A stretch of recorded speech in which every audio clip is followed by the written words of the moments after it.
नमस्कार विद्यार्थियों, आपके अपने YouTube चैनल पर आपका हार्दिक स्वागत है। प्यारे विद्यार्थियों, मेरी कोशिश रहती है कि एनिमेशन के माध्यम से बहुत सरल और रोचक तरीके से आप तक चैप्टर्स को पहुंचाऊं। लेकिन यह पाठ जो कि कक्षा 8 की वसंत भाग 3 का पाठ है, जब सिनेमा ने बोलना सीखा, ये पाठ ऐसा है इस पर मैंने बहुत विचार विमर्श किया कि इसको एनिमेशन के माध्यम से कैसे बनाऊं। लेकिन ये इन्फॉर्मेटिव चैप्टर है, सूचनात्मक पाठ है, तो मैंने सोचा इसको ऐसे ही पढ़ाया जाए और आप कमेंट करके बताइएगा कि ऐसे पढ़ाना आपको कैसा लगा और कहाँ तक आपको समझ में आया। तो आइए शुरू करते हैं पाठ। जब सिनेमा ने बोलना सीखा, प्रदीप तिवारी जी द्वारा लिखा गया पाठ है। सबसे पहले शीर्षक को समझते हैं। जब सिनेमा ने बोलना सीखा, इसका मतलब इससे पूर्व सिनेमा बोलता नहीं था। अब बोलने से तात्पर्य है कि जो फिल्में बनती थी उसमें डायलॉग्स नहीं होते थे। किसी भी भाषा में जो संवाद बोले जाते हैं वो संवाद नहीं होते थे, बल्कि मूक फिल्में होती थी। सिर्फ अभिनय के माध्यम से फिल्म की कहानी को प्रस्तुत किया जाता था।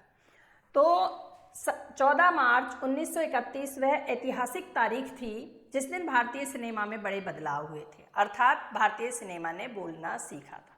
इसका मतलब भारत की पहली बोलती फिल्म प्रदर्शित हुई थी। देश की पहली बोलती फिल्म आलम आरा मुंबई के मैजेस्टिक सिनेमा में प्रदर्शित हुई। और मैंने कोशिश की है कि इस पाठ में जितने भी प्रश्न बनेंगे उनके उत्तर मैंने लाल कलर से हाईलाइट किए हैं, ताकि आपका ध्यान उन पर ना चाहते हुए भी जाएगा और इसमें से जो भी प्रश्न आएगा उसका उत्तर आपका सही होगा और पाठ आपको अच्छे से समझ में आएगा। तो ये जो पहली फिल्म थी 14 मार्च 1931 में प्रदर्शित हुई और मुंबई के मैजेस्टिक सिनेमा में प्रदर्शित हुई थी।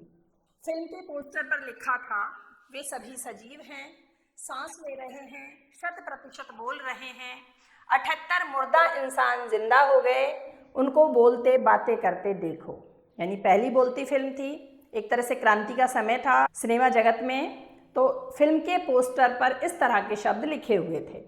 हालांकि वह दौर ऐसा था जब मूक सिनेमा लोकप्रियता के शिखर पर था। उस समय जो मूक सिनेमा था अर्थात मूक फिल्में थी, उनका बोलबाला था, वे ही लोकप्रिय थी। जिस वर्ष पहली बोलती फिल्म प्रदर्शित हुई उसी वर्ष बहुत सारी भाषाओं में मूक फिल्में भी बनी। जब फिल्म मूक है तो उसका भाषा से क्या संबंध, लेकिन देखिए जो मूक फिल्में होती हैं उसमें भाषा का कोई बंधन नहीं होता है, उसमें अभिनय के माध्यम से कहानी को प्रदर्शित किया जाता है।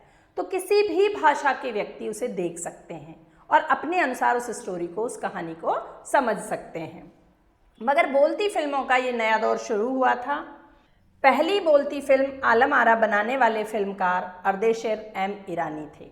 ये प्रश्न आपसे पूछा जा सकता है कि पहली बोलती फिल्म आलम आरा किसने बनाई, या पहली बोलती फिल्म कौन सी थी और किसने बनाई थी। तो अर्देशीर एम ईरानी के द्वारा आलम आरा पहली बोलती फिल्म थी, सवाक फिल्म जिसे हम कह सकते हैं। उन्होंने इस फिल्म को बनाने से 2 साल पहले अर्थात 1929 में एक हॉलीवुड की फिल्म देखी थी, शोबोट उसका नाम था। उसी से उनको प्रेरणा मिली कि मुझे भी बोलती हुई फिल्म बनानी चाहिए। उनके मन में बहुत तीव्र इच्छा जागी और उस इच्छा का परिणाम था ये आलम आरा मूवी। इस फिल्म की पटकथा का आधार एक पारसी नाटक था। देखिए एक शब्द आया इसमें, पटकथा। इसका अर्थ होता है पर्दे के लिए लिखी गई कहानी या कथा। एक तो कहानी सिंपल होती है जिसको हम पढ़ के और आनंद ले लेते हैं, सुनकर आनंदित हो जाते हैं, लेकिन पर्दे के लिए जो कहानी लिखी जाती है उसमें संवाद होते हैं और उसमें सीन किस तरह का फिल्माया जाएगा, किस तरह का बनाया जाएगा, उसको भी मेंशन किया जाता है। तो जो पर्दे के लिए, स्क्रीन के लिए जो कथा लिखी जाती है, यानी फिल्म के लिए जो कथा लिखी जाती है उसे पटकथा कहते हैं। तो इस फिल्म की पटकथा अर्थात आलम आरा की जो कहानी थी, जो पटकथा थी, वो एक पारसी नाटक से प्रेरित थी। यानी पारसी नाटक था, उसी की स्टोरी को आलम आरा मूवी में काम में लिया गया है। नाटक के कई गाने ज्यों के त्यों ले लिए गए थे, यानी कहानी तो नाटक की थी ही और कई गाने भी ज्यों के त्यों इस फिल्म में ले लिए गए बिना किसी बदलाव के। अर्देशीर ने अपने एक साक्षात्कार में, साक्षात्कार होता है इंटरव्यू में कहा था कि हमारे पास कोई संवाद लेखक नहीं था, गीतकार नहीं था, संगीतकार नहीं था, क्योंकि इससे पूर्व जब मूक फिल्में बन रही थी तो गीतकार, संगीतकार या संवाद लेखक की जरूरत ही नहीं पड़ती थी। इसीलिए अर्देशीर ने साक्षात्कार में ये कबूल किया। इन सब की शुरुआत होनी थी अर्देशिर ने फिल्म के गानों की धुन भी खुद ही क्रिएट की थी, खुद ही बनाई थी, क्योंकि जब संगीतकार नहीं था तो गानों की धुन कौन सजेस्ट करता, तो इसलिए अर्देशिर ने खुद ही गानों की धुन का चुनाव किया था। फिल्म के संगीत में सिर्फ 3 वाद्य यंत्रों का प्रयोग किया। आजकल की फिल्मों में आप देखते हो अनेक वाद्य यंत्रों की आवाज़ें आपको गाने के साथ सुनाई देती हैं, लेकिन ये पहली सवाक फिल्म थी, इसलिए बहुत ज़्यादा वाद्य यंत्रों का इसमें प्रयोग नहीं किया गया है। 3 वाद्य यंत्र काम में लिए गए। वाद्य होता है बजाने वाले जो यंत्र होते हैं, तबला, हारमोनियम और वायलिन का प्रयोग किया गया था। आलम आरा में संगीतकार या गीतकार में स्वतंत्र रूप से किसी का भी नाम नहीं डाला गया है, क्योंकि यह संगीतकार स्वयं अर्देशिर जी हैं, इसलिए यहाँ स्पेशल कोई संगीतकार जो कि प्रोफेशनल हो उस तरह का संगीतकार कोई था नहीं, इसलिए किसी का नाम इस मूवी में संगीतकार और गीतकार के नाम पर नहीं डाला गया है। इस फिल्म का पहला गाना था दे दे खुदा के नाम पर प्यारे अगर देने की ताकत है।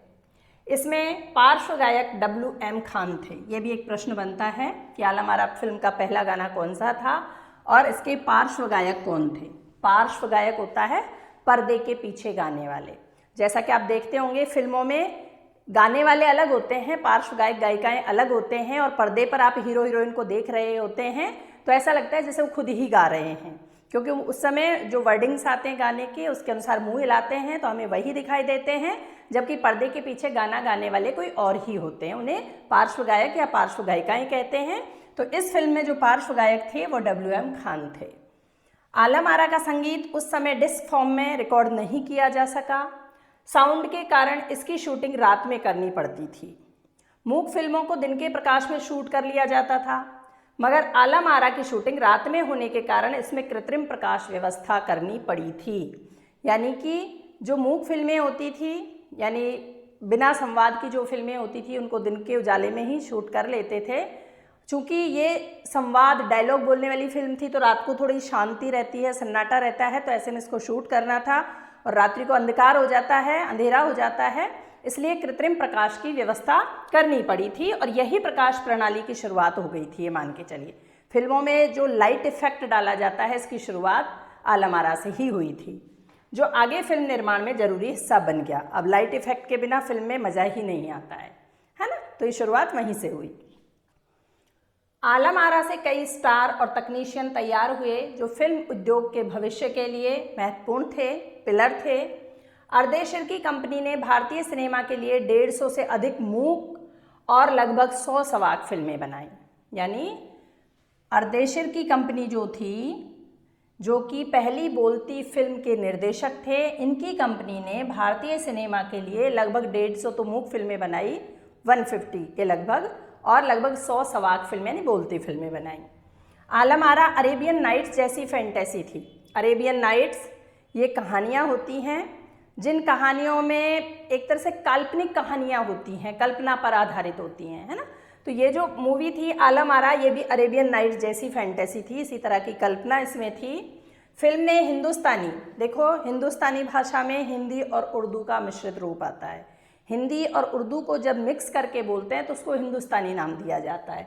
तो इस फिल्म की जो भाषा थी वो हिंदुस्तानी थी, जिसके कारण वो लोकप्रिय हुई, क्योंकि हिंदी और उर्दू का उस समय ज़माना था, हर व्यक्ति इन भाषाओं को जानता था। तो लोक भाषा हो गई एक तरह से। लोक भाषा में कोई फिल्म होगी तो हर व्यक्ति को पसंद आएगी, क्योंकि हर व्यक्ति उसके डायलॉग्स, उसकी कहानी को समझ पाएगा। इसमें गीत, संगीत तथा नृत्य के अनोखे संयोजन थे। इस फिल्म में नायिका जुबैदा थी और नायक थे विट्ठल। वे उस समय के सबसे अधिक पारिश्रमिक पाने वाले, पारिश्रमिक अर्थात पैसा, है ना, मेहनताना, जो एक्टिंग करते थे उसके बदले जो पैसा लेते थे, सबसे ज़्यादा पैसा लेने वाले नायक नायिका थे जुबैदा और विट्ठल, और वे इस फिल्म के नायक नायिका भी बने। उनके चयन को लेकर, उनके चयन से यहाँ हीरोइन का या नायिका का चयन नहीं, अपितु नायक के चयन की बात हो रही है। नायक विट्ठल का जो चुनाव इस फिल्म में किया गया, चयन किया गया, उसके लिए भी एक किस्सा है जो बहुत चर्चित है कि विट्ठल को उर्दू बोलने में मुश्किल आती थी। चूँकि हिंदी और उर्दू की बात हम पढ़ चुके हैं कि मिश्रित भाषा थी इसमें, विट्ठल उर्दू ठीक से नहीं बोल पाते थे। इसी कमी के कारण उन्हें चयन के बावजूद फिल्म से हटाकर उनकी जगह महबूब को नायक बना दिया। तो विट्ठल को अच्छा नहीं लगा, उन्हें बुरा लगा, उनकी मानहानि हुई, तो उन्होंने केस कर दिया। और उनका जो केस था, उनका जो मुकदमा था, मोहम्मद अली जिन्ना ने लड़ा।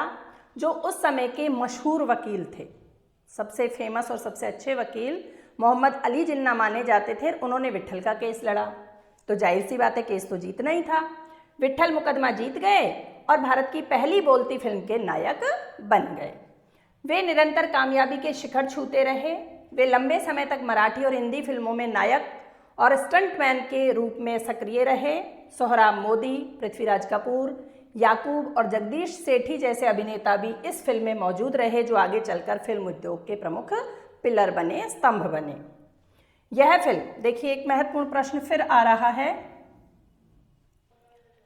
यह फिल्म मैजेस्टिक सिनेमा में 8 सप्ताह तक हाउसफुल चली। शुरुआत में हम पढ़ चुके हैं कि मैजेस्टिक सिनेमा जो कि मुंबई में है उसमें प्रदर्शित हुई थी ये फिल्म, और 8 सप्ताह तक हाउसफुल रही। एडवांस बुकिंग करानी पड़ती थी और भीड़ तो इतनी उमड़ती थी कि पुलिस उन्हें नियंत्रण में नहीं कर पाती थी, यानी नियंत्रण के बाहर हो जाती थी, भीड़ बेकाबू हो जाती थी और पुलिस के लिए एक बड़ी खासी मशक्कत करनी पड़ती थी इसके लिए। फिल्म समीक्षकों ने इसे भड़कीली फैंटेसी करार दिया, मगर दर्शकों के लिए यह फिल्म एक अनोखा अनुभव थी। यह फिल्म 10,000 फुट लंबी थी और इसे 4 महीनों की कड़ी मेहनत से तैयार किया गया था। फिल्म के बारे में पूछा जा सकता है, यह फिल्म कितनी लंबी थी और कितने समय में बनकर तैयार हुई थी? तो 10,000 फुट लंबी थी और 4 महीनों की कड़ी मेहनत के बाद इसे तैयार किया गया था। सवाक फिल्मों के लिए पौराणिक कथाएं जो हमारे पुराने ग्रंथों में लिखी गई हैं, ईश्वर से रिलेटेड होती हैं ज़्यादातर, उस तरह की पौराणिक कथाओं, पारसी रंगमंच के नाटकों, अरबी प्रेम कथाओं को विषय के रूप में चुना गया। उस समय जितनी भी सवाक फिल्में आई, बोलती फिल्में आई, उनमें इस तरह की कहानी को आधार बनाया गया। इनके अलावा कई सामाजिक विषय वाली फिल्में भी बनी जो यथार्थ से संबंधित थी, समाज में जो चल रहा था उससे संबंधित थी। तो ऐसी ही एक फिल्म का उदाहरण यहाँ प्रदीप जी दे रहे हैं। खुदा की शान मूवी थी और उसमें महात्मा गांधी जैसा एक किरदार था। तो जाहिर सी बात है उस समय हम परतंत्र थे, अंग्रेज़ों के अधीन थे, और खुदा की शान मूवी में महात्मा गांधी जैसा कोई किरदार लिया गया और वो सामाजिक विषय से संबंधित थी, तो आज़ादी के आंदोलन से संबंधित रही होगी। तो ऐसे में अंग्रेज़ों की तीखी नज़र का भी भारतीय सिनेमा को सामना करना पड़ा था। सवाक सिनेमा की शुरुआत करने वाले निर्माता निर्देशक अर्देशिर इतने विनम्र थे कि जब 1956 में आलम आरा के प्रदर्शन के 25 साल पूरे हुए तो उन्हें सम्मानित किया गया और उन्हें भारतीय सवाक फिल्मों का पिता कहा गया। जब उन्हें सम्मानित किया गया तो क्या कहा, क्योंकि भारतीय जो सवाक फिल्में उनकी शुरुआत अर्देशिर जी ने की, तो उनको भारतीय सवाक फिल्मों का पिता कहा गया। तो उन्होंने उस मौके पर कहा था, मुझे इतना बड़ा खिताब देने की ज़रूरत नहीं है, मैंने तो देश के लिए अपने हिस्से का ज़रूरी योगदान दिया है। ये उनकी विनम्रता का प्रतीक है। जब सवाक फिल्मों का निर्माण शुरू हुआ तो पढ़े लिखे अभिनेता अभिनेत्रियों की ज़रूरत पड़ने लगी, क्योंकि डायलॉग्स बोलने थे। पहले डायलॉग्स को पढ़ के याद करना होता है, तो इसके लिए पढ़े लिखे इंसान की ज़रूरत होती है, क्योंकि अब उन्हें डायलॉग बोलने थे, सिर्फ अभिनय से काम नहीं चलने वाला था। मूक फिल्मों में पहलवान जैसे शरीर वाले, स्टंट करने वाले या उछल कूद करने वाले नायक नायिका से काम चला लिया जाता था। अब गायक और अभिनेताओं की कद्र होने लगी थी, इसलिए आलम आरा के बाद सवाक फिल्मों में कई गायक अभिनेता बड़े पर्दे पर उभर कर आए। हिंदुस्तानी भाषा का महत्व बढ़ा, सॉरी गलत लिखा है, बढ़ा होगा ये ना, बढ़ा। सिनेमा में देह और तकनीक भाषा की जगह जन प्रचलित बोलचाल की भाषा का दाखिला हुआ। सिर्फ देह प्रदर्शन से काम नहीं चलता था, यानी जैसा कि पहले बताया है कि जो मूक फिल्में होती थी उनमें पहलवान जैसे मोटे तगड़े शरीर वाले या स्टंट करने वाले या उछल कूद करने वाले लोगों से काम चल जाता था। अब वो देह और तकनीक की भाषा की जगह अब जन बोलचाल की भाषा यानी हिंदुस्तानी भाषा का प्रयोग बढ़ा। सिनेमा ज़्यादा देसी हुआ। सवाक फिल्मों के माध्यम से दैनिक और सामाजिक जीवन का प्रतिबिंब फिल्मों में बेहतर होकर के उभरने लगा। लोकप्रिय अभिनेता अभिनेत्रियों का प्रभाव दर्शकों पर खूब पड़ रहा था। माधुरी नाम की फिल्म में नायिका सुलोचना की हेयर स्टाइल उस दौर में औरतों में बहुत लोकप्रिय थी। उस समय माधुरी नाम की फिल्म थी जिसमें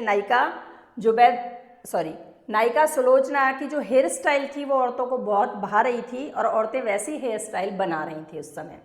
अर्देशिर एम ईरानी की फिल्मों में भारतीय के अलावा ईरानी कलाकार भी अभिनय करते थे। आलम आरा भारत के अलावा श्रीलंका, बर्मा और पश्चिम एशिया में भी पसंद की गई। ना सिर्फ भारत में बल्कि भारत के अलावा दूसरे देशों में भी इस फिल्म को पसंद किया गया। भारतीय सिनेमा के जनक दादा साहब फाल्के को सवाक सिनेमा के जनक अर्देशिर एम ईरानी की उपलब्धि को अपनाना ही था, क्योंकि वहाँ से सिनेमा का एक नया युग, नया दौर शुरू हुआ था। तो ये था पाठ।